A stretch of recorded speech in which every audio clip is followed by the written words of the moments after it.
Hello and welcome to the YouTube channel for the Renaissance English History Podcast. Today we are talking about Anne's sixth finger. Of course, there's the rumor that Anne Boleyn had a sixth finger, and we will break that down and talk about whether there was any truth to it, as well as where the rumor got started and what people think about it today.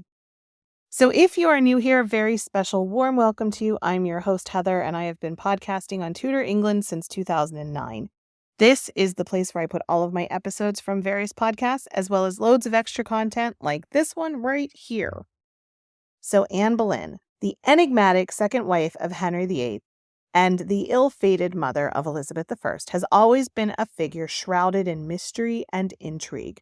For centuries, stories of her wit, charm, and ambition have captivated historians and the public alike. But beyond her political maneuvers and dramatic downfall, there's one peculiar tale that has been passed down through the ages: the claim that Anne possessed a sixth finger on her right hand. This extra finger, so the legend goes, became one of the defining physical characteristics used to identify her. But how much of this is actually rooted in reality? Of course, the Tudor era was thick with superstitions. In the 16th century, physical appearance wasn't just a matter of beauty or vanity. It was interwoven with your character, with your morality, even your divinity. Any deviation from the norm, be it a birthmark, a limp, or an extra finger, could be seen as a mark of witchcraft or a sign of the devil.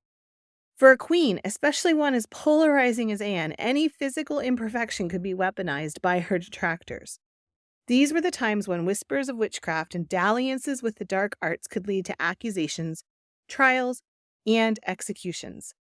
Against such a backdrop, the tale of Anne's extra finger takes on layers of meaning intertwined with politics, religion, and the deep-seated beliefs of the Tudor era. As with many legends, pinpointing the exact origin of Anne Boleyn's supposed sixth finger can be elusive. However, the main source of this claim comes from the writings of the Catholic propagandists who wanted to tarnish Anne's reputation during and after her lifetime.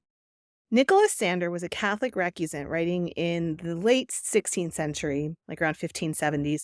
He described Anne as having six fingers on her right hand, and even went as far as to label other unsightly features, painting a vivid picture of a deformed queen.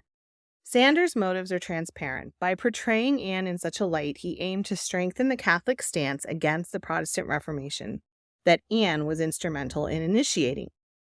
What's more, other contemporaneous accounts and portraits of Anne fail to mention or depict any such deformity, leading historians to question the veracity of Sanders' claims.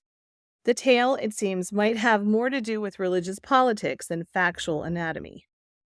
In the late 16th century, any kind of physical difference, something that was a perceived deformity, was not merely seen as a biological difference, but could be interpreted as a sign of God's displeasure or a mark of witchcraft.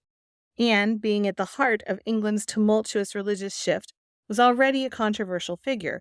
Linking her to witchcraft or suggesting that she bore the marks of the devil was a potent tool for her adversaries.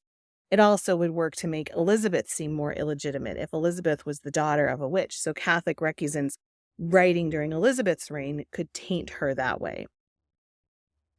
It was said that such marks, like a sixth finger, could indicate a pact with dark forces.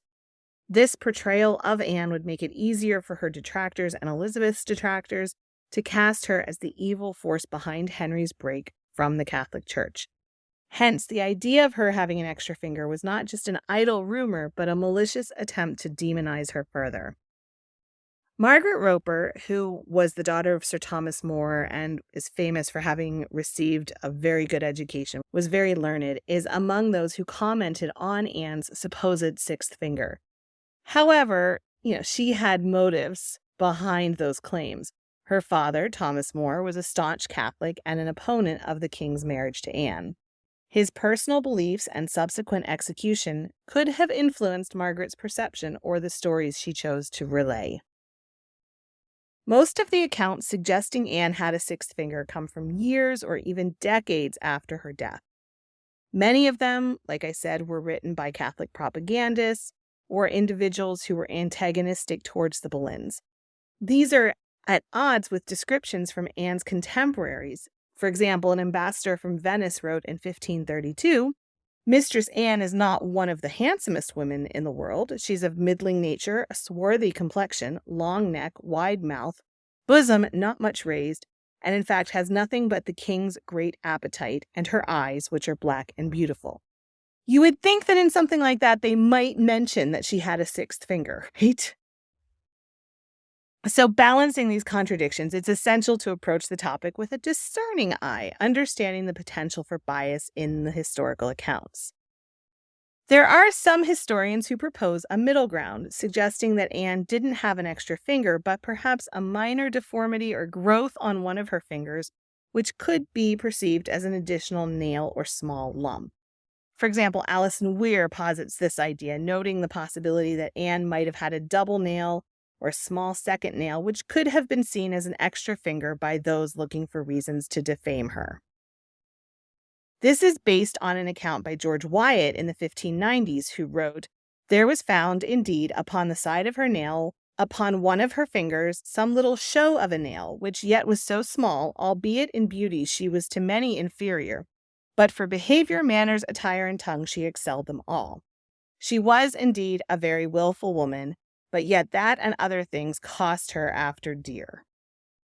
Such a minor anomaly could have been easily exaggerated over time, transforming into a more sensationalist account or a full extra finger. It's a reminder of how small details can be distorted and magnified, especially when they concern figures as polarizing as Anne Boleyn. Even today, Anne, of course, continues to intrigue and captivate audience, with her supposed sixth finger being a point of interest and speculation.